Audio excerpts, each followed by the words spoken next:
Hey everyone, welcome back to our series. And today we want to look at session plan. So let's look at a very important document, and that is what we call a session plan.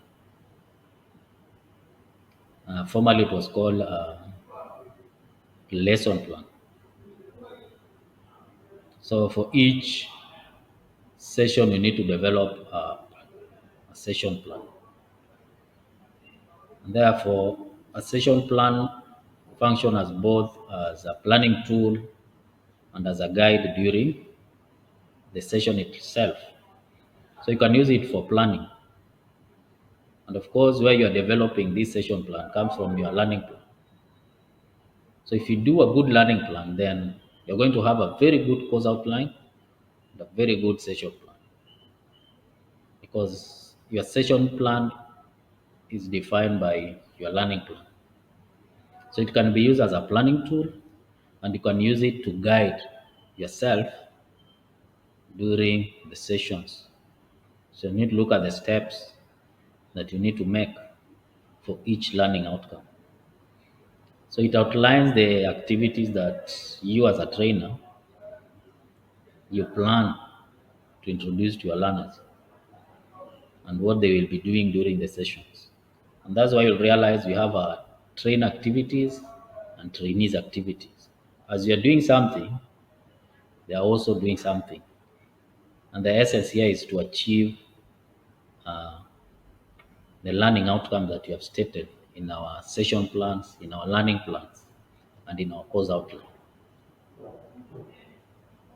Uh, the plan may be in an outline form, or you can do a detailed session plan. And what do we mean by an outline form? So an outline is we're looking at if you experience, you're just taking the key aspects. So you capture the key components of the sessions.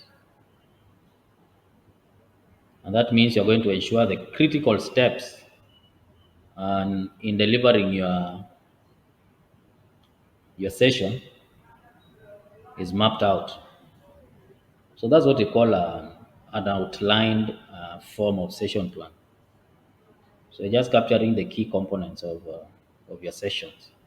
And the detailed form of a session plan is where now you're talking about specific activities are captured. And therefore, it has more information compared to the outline form. And that will depend on the trainer's preferences and experience. So you can develop either way, but I would appreciate you develop detailed session plans. But you feel you have the experience, then you can always outline the session plans. And therefore, the plan may serve as a tool for reflection on that session and how the session plan might evolve in the near future. And remember, we are going to talk about reflection as one of the CBET uh, principles. But basically, what we mean by reflection is looking at your session critically, thinking, looking at that session. Usually, you take about 10 minutes after the session, sit down and brainstorm among yourself. Just relook at your session and identify what went well, what could be improved, of course, in the next session. And again, you also need to relook at if your learning outcomes were achieved. So you need to reflect on your session. And you're talking about session plan evolving in the near future means you cannot just use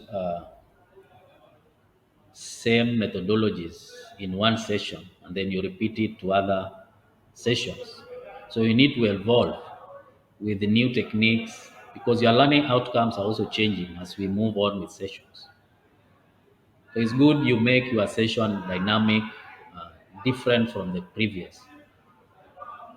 so that you're able to bring different learn activities in your sessions. So that's what we mean by evolving. So you need to change every time you have a session. So you should not have sessions that are alike in almost in all your sessions. So you need to evolve as we move. So as you're delivering, you also use different techniques, different methodologies, because your learning outcomes are also changing as you move.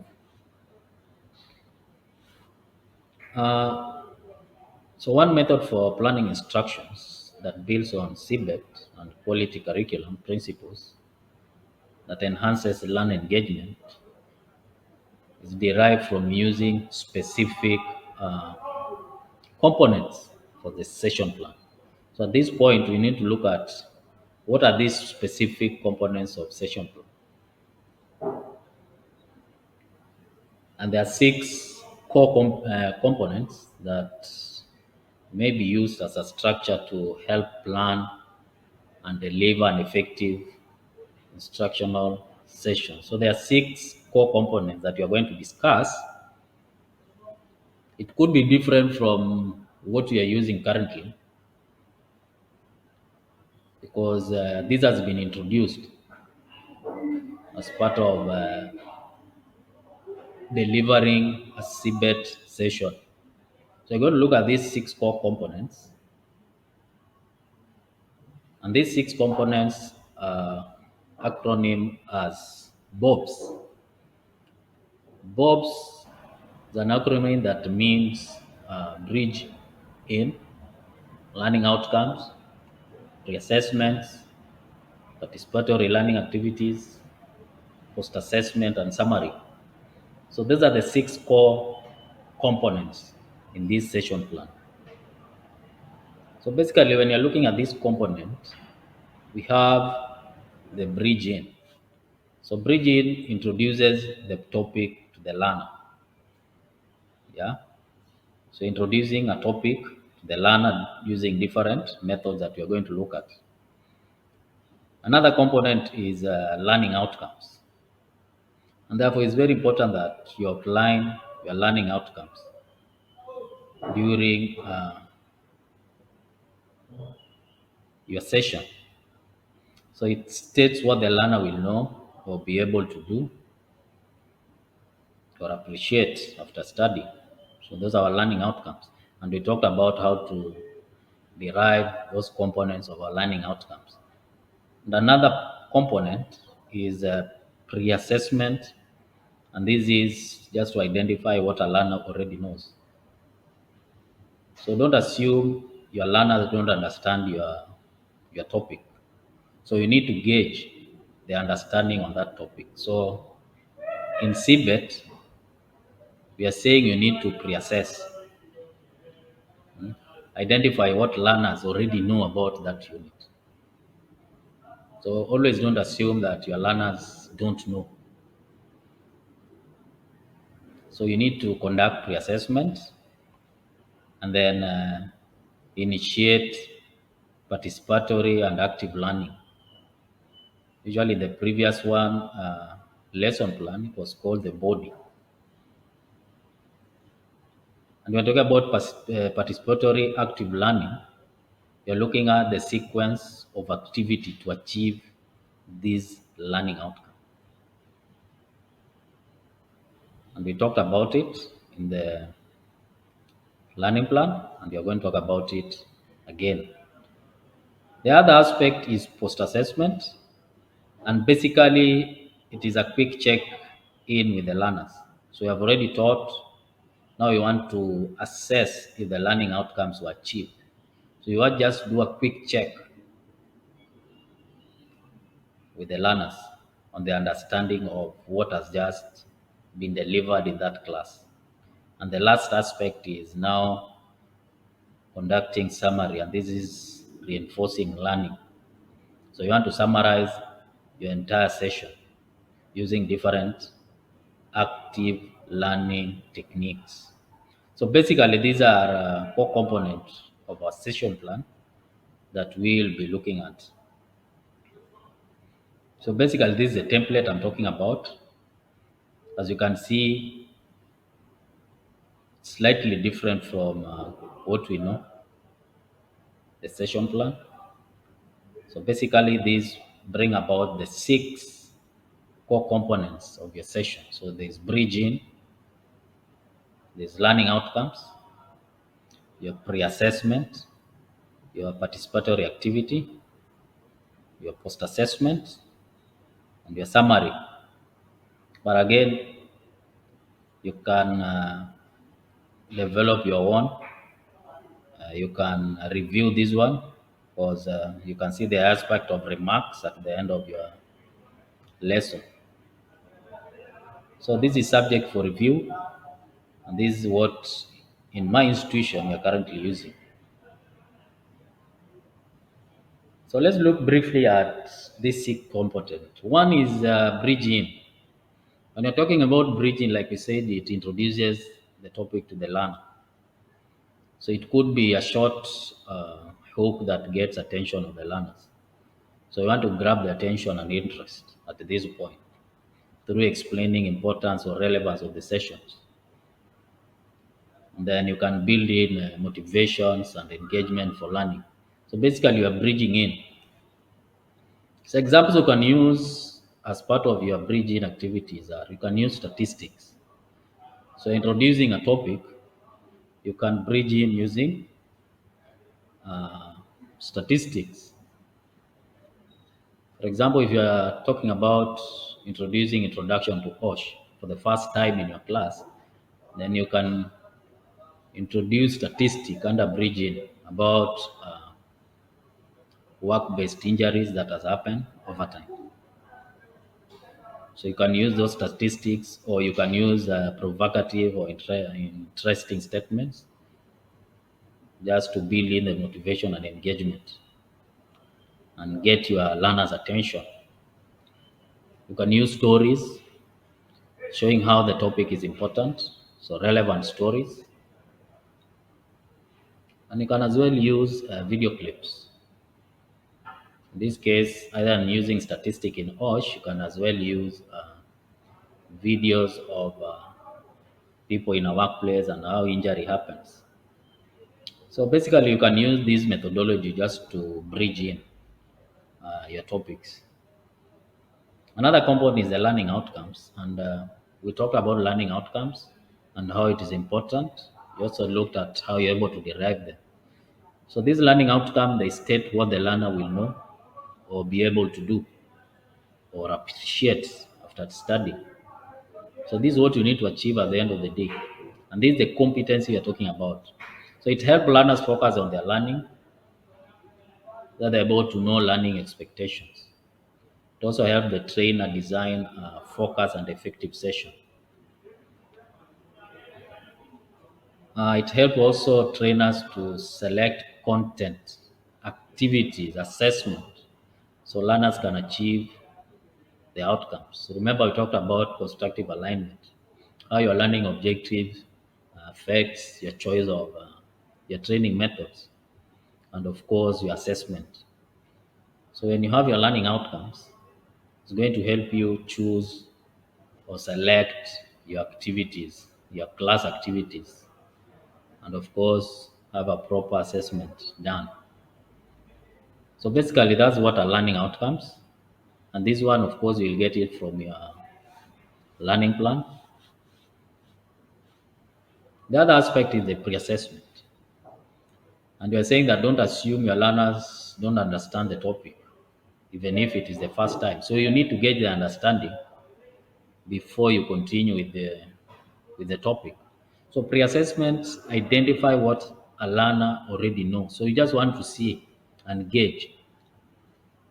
It may show that what learners already know or their interest in the topic of the session. So you need to find out that through, of course, different methodologies. You also want to focus the attention or indicate the purpose of the session. Again, it will help you adjust the session or pacing to the right level for the learners. And remember, learners are unique on their own. They have their own preferences and learning style. So you need to factor all those variabilities in your class. So can show you the range of experiences or knowledge in the class. And it can tell you those who know and those who have a challenge, or maybe they didn't have the information, so that you also know where to reinforce. So basically, don't assume that your learners don't understand or don't know your topic, even if it's for the first time. Do your pre-assessments. So you can use a short quiz on that topic. You can do polls, or you can start a class discussion about the topic, and then gauge how learners participate with that topic. So basically, that's what we call pre-assessment.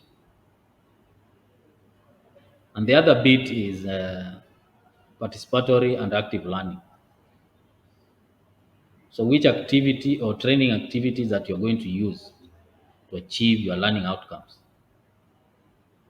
So the intentional sequence of activities that you plan that will direct what learners are going to be doing actively to engage with their learning.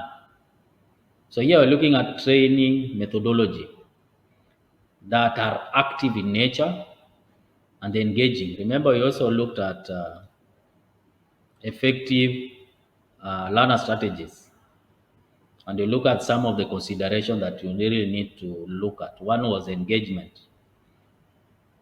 So your training method should be engaging. They should be active. They should be appropriate. And you also talk about they should be able to be challenging. So all these aspects needs to come out. And what CBET is all about is how do you engage your learner. So in our previous methodologies were passive than active. But now we are saying we need to change our tactics from the passive methods to participatory and active learning. And therefore, you're going to look at this. There are so many techniques that you can use to engage your learners in an active fashion. So it's good to understand that aspect. So it serves the following purpose. One is it engages learners in an active process. So ensure that your class is well engaged. So engage your learners as much as possible through different active learners activities. So it also bring about the deeper learning that occurs when learners can actively engage with the material or tasks in a variety of ways. So they're able to understand your content in a more deeper fashion. So it also allow you to engage learners with different learning preferences. So he said learners are dynamic in class. Therefore, need to focus. Your activity need to focus at individual learner. So you can use different training methods. Could be reading materials, listening to lectures, completing tasks. Could be working with objects. It could be peer teaching each other or teaching each other in class. So basically, there are so many active learner strategies that you can really use to engage our learners. And that brings to me to a point. The method that you choose in your class has effects to your learners. And most importantly, when you talk about retention of information for that session, depends on which teaching method you used. And there are studies that has been done to prove that participatory teaching methods is the way to go. And this is what CBET is advocating, that we need to change our tactics of delivering sessions from passive teaching methods to participatory teaching techniques. And we're talking about passive methods. These are teaching methods that do not require learners to actively participate in their learning process. So you can look at lecturing, reading, audiovisuals, demonstrations. So if you look at the con, if you tend to use lecturing method, your learners have 5% average retention rate, and we are getting away from lecturing methods to more participatory teaching methods. So if you're using reading materials, they only have 10% average retention rate. When you use audiovisual teaching methods, they have about 20%. Demonstration, 30%. But when now starting involving your learners and you engage them using participatory teaching methods like group discussions, which can take different forms, you see the average retention increases. They're talking about 50%. When you use practical, allow them to practice on their own, 75%. And of course, teaching each other, that is about 90% average retention. So this is a con that is adapted from the National Training Laboratories, the Bethel and mine. And there are a lot of research that has been done on average retention rate for learners when different training methods is used. And therefore, CBET is saying, can we reduce our passive teaching method and increase more of our participatory teaching methods? So we are getting away from lecture techniques, reading materials, now to engage learners even more in terms of group discussions. And you can involve different active learner strategies in group discussions. Allow them to practice. And the only way you can measure competency is allow your learners to actually do the practical or the skills. And then the other aspect, and this is where we need to focus, allow your learners to teach each other.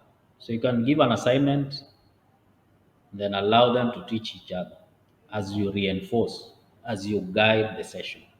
So basically, as we are thinking of these participatory learning activities, also focus on which method has more uh, advantage to the learner when it comes to retaining the information. So it's very important that we relook at our teaching strategies and how we deliver content. So again, I'll say that CBET approach looks at engagement of your learners. So you realize what will be my work as a trainer. It will be very minimal because you want your learners to be engaged. And the only way to do that is use participatory teaching methods. And you're going to look at some of those. The other bit of our session plan is post-assessment. And this shows the trainer and the learners what was learned. So you want to assess how your session went, if the learning outcomes were achieved. So you want to do post-assessment. So it's a quick check with the learners in assessing the understanding of the content that has been covered. Were the desired learning outcomes accomplished? Are you able to identify any gaps in understanding? So there are different techniques again that engages learner to assess post learning or post session. Example could be ask learners to submit a 1 minute paper on the topic. So this is an active learner strategy that you can use for your post assessment. Ask for the most important thing they learned. Again, there are other methods that you can use. What question remain unanswered? Learners are given a custom crossword puzzle to complete. Or you can use informal or formative question and answer techniques. Or you could do it in a formal way and give a test. And of course, you're going to look at some of these techniques that you can use in uh, each component. The last bit is summarizing a class, the closure aspect. You are ending the session, and here you are going to reinforce learning. So you just want to summarize what you have talked about. So it can be a bridge to the next class. Probably you want to just give a brief on what we are going to discuss in our next session. It also guides the learners to reflect on their material. So again, as you reflect as a trainer, the learners also is always encourage them to reflect on your sessions. So basically, that is the six core components of our session plan. And of course, I want to give you a tip for getting the most out of your learning activities, especially when you use participatory methods. One, you need to be prepared. Preparation is key. Remember, we talked about taking about 75% of your time. So you need to really, really prepare for your sessions. Two, you need to set your goals. What do you want to achieve at the end of these sessions? So you need to identify and develop your learning outcomes and your goals very well. Be active. Remember, you have said you are coming away from passive learning methods to participatory learning methods. So you need to use active learner strategies or techniques. And the last bit is you need to reflect. You need to reflect at the end of your session. What worked? What did not work? What do I need to improve? Which other techniques can I use? So basically, those are the tips for getting the most out of your learning activities. And in our next video, we'll be looking at the active learning strategies for some of them. So thank you. And again, thank you for subscribing and reaching our targets. So we are putting another target of reaching 200 subscribers. So let's share these videos, let's comment, and let's interact as we understand CBET in a different fashion. Thank you.